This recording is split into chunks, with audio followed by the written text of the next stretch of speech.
ಮನೆ ಮನೆ ಸಮೀಕ್ಷೆಗೆ ಚುನಾವಣಾ ಆಯೋಗ ಸಜ್ಜು. ಇಂದಿನಿಂದ 16 ರಾಜ್ಯಗಳಲ್ಲಿ ಎಸ್ಐಆರ್ ಕಾರ್ಯಾಚರಣೆ. ಚುನಾವಣಾ ಆಯೋಗದಿಂದ ಮತದಾರರ ಪಟ್ಟಿ ವಿಶೇಷ ಪರಿಷ್ಕರಣೆ. ಇಂದಿನಿಂದ 3ನೇ ಹಂತದ ವಿಶೇಷ ಸಮಗ್ರ ಪರಿಷ್ಕರಣೆ ಆರಂಭ ಆಗುತ್ತೆ. ಕರ್ನಾಟಕ ಸೇರಿ ಒಟ್ಟು 16 ರಾಜ್ಯಗಳು 3 ಕೇಂದ್ರಾಡಳಿತ ಪ್ರದೇಶಗಳಲ್ಲಿ ಎಸ್ಐಆರ್ ಮತದಾರರ ಪಟ್ಟಿ ಪರಿಶೀಲನೆ, ನಕಲಿ ಹೆಸರುಗಳ ತಡೆಗೆ ಈ ಒಂದು ಕ್ರಮವನ್ನು ಕೈಗೊಳ್ಳಲಾಗ್ತಾ ಇದೆ. ಇವತ್ತಿನಿಂದ ಜುಲೈ 29ರವರೆಗೆ ಬಿಎಲ್ಒಗಳಿಂದ ಮನೆ ಸಮೀಕ್ಷೆ, ವೋಟರ್ ಐಡಿ, ಆಧಾರ್ ಕಾರ್ಡ್ಗಳ ವಿವರಗಳ ಹೊಂದಾಣಿಕೆ ಕಡ್ಡಾಯ. ಹೊಸದಾಗಿ ಹೆಸರು ಸೇರಿಸೋಕೆ ಫಾರಂ 6, ತಿದ್ದುಪಡಿಗಾಗಿ ಫಾರಂ 8 ಬಳಕೆ.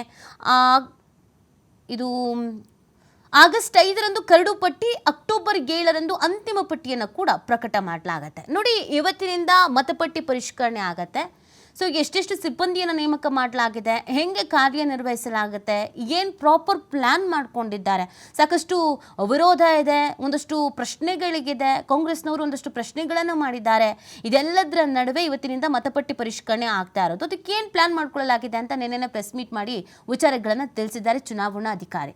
ನೋಡಿ, BLOಗಳು 59,000, ಮನೆಗಳು 1.88 ಕೋಟಿ, ಮತದಾರರು 5.54 ಕೋಟಿ, ಮ್ಯಾಪಿಂಗ್ ಪೂರ್ಣ 5.7 ಕೋಟಿ ಮ್ಯಾಪಿಂಗ್ ಪೂರ್ಣ ಆಗಿದೆ. ಸೊ ಈ ಥರ ಸಿಬ್ಬಂದಿ ಮತ್ತು ಪ್ಲ್ಯಾನಿಂಗನ್ನು ಮಾಡ್ಕೊಂಡಿರುವಂಥದ್ದು ಮತಪಟ್ಟಿ ಪರಿಷ್ಕರಣೆಗೆ ಅಂತಾನೆ. ಇನ್ನು ಹೇಗಿರುತ್ತೆ ಮತಪಟ್ಟಿ ಪರಿಷ್ಕರಣೆ, ಹೆಂಗೆ ನಡೆಯುತ್ತೆ, ಇದೊಂದು ಪ್ರಶ್ನೆ ಅಲ್ವಾ ಸಾರ್ವಜನಿಕರಿಗೂ ಕೂಡ. ಮತಪಟ್ಟಿ ಪರಿಷ್ಕರಣೆ ಅಂತಿದ್ದಾರೆ, ಹೆಂಗೆ ನಡೆಯುತ್ತೆ ಅಂತ.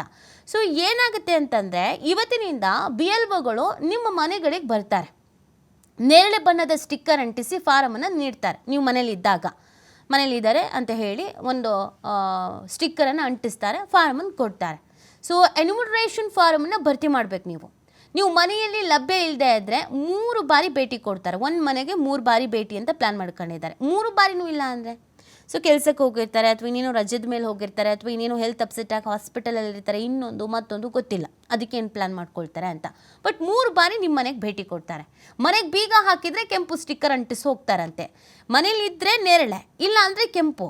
ಸೊ ಕರಡು ಪ್ರತಿ ಪ್ರಕಟವಾದ ಬಳಿಕ ವ್ಯತ್ಯಾಸ ಕಂಡು ಬಂದರೆ ನೋಟಿಸ್ ಕೊಡ್ತಾರೆ. ನೋಟಿಸ್ ಪಡೆದ ಮತದಾರರು ಮಾತ್ರ ದಾಖಲೆಯನ್ನು ನೀಡಬೇಕಾಗತ್ತೆ. ಸೊ ಏನಾದ್ರು ಸರಿ ಇಲ್ಲ ಅಂತ ಹೇಳಿದ್ರೆ ನೋಟಿಸ್ ಕೊಡ್ತಾರೆ. ನಿಮಗೆ ನೋಟಿಸ್ ಬಂತು ಅಂತಂದರೆ ದಾಖಲೆಗಳಿಗೇನು ಅದನ್ನು ಕೊಡಬೇಕಾಗತ್ತೆ. ಯಾರ ಹೆಸರು ಡಿಲೀಟ್ ಆಗುತ್ತೆ, ಈಗ ಹೆಸರು ಡಿಲೀಟ್ ಆಗುತ್ತೆ ಅಂತ ರಾಜ್ಯ ಸರ್ಕಾರದವ್ರು ಬೇರೆ ಹೇಳಿದ್ರು. ಒಂದು ವೇಳೆ ಹೆಸರು ಡಿಲೀಟ್ ಆಯಿತು ಅಂತಂದರೆ ಗ್ಯಾರಂಟಿ ಎಲ್ಲ ಕೊಡಲ್ಲ ಅಂತ ಹೇಳಿಬಿಟ್ರು. ಹೆಸರು ಡಿಲೀಟು ಯಾರ್ದಾಗತ್ತೆ, ಇದು ಪ್ರಶ್ನೆ ಅಲ್ವಾ.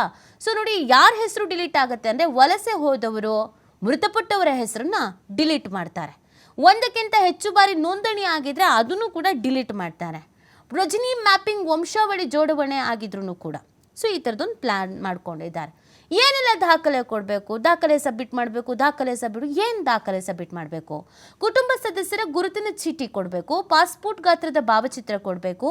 ಇಂದಿನಿಂದ ಜುಲೈ 29ರವರೆಗೆ ಮನೆಗೆ ಭೇಟಿ ಕೊಡ್ತಾರೆ. ಆಗಸ್ಟ್ 5ರಿಂದ ಸೆಪ್ಟೆಂಬರ್ 4ರವರೆಗೆ ಆಕ್ಷೇಪಣೆ ಮತ್ತು ಸಲಹೆ ಸಲ್ಲಿಕೆಗೆ ಅವಕಾಶ. ಆಗಸ್ಟ್ 5ರಿಂದ ಅಕ್ಟೋಬರ್ 3ರವರೆಗೆ ವಿಲೇವಾರಿ.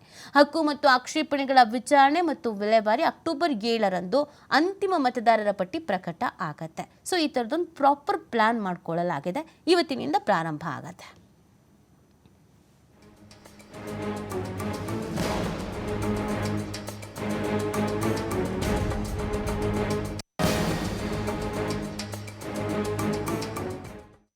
Plus voters whose names are there in the electoral roll as on 16/6/2026, and it's been distributed to the BLOs at the polling station level. Our BLOs will start distributing enumeration forms to all the voters whose names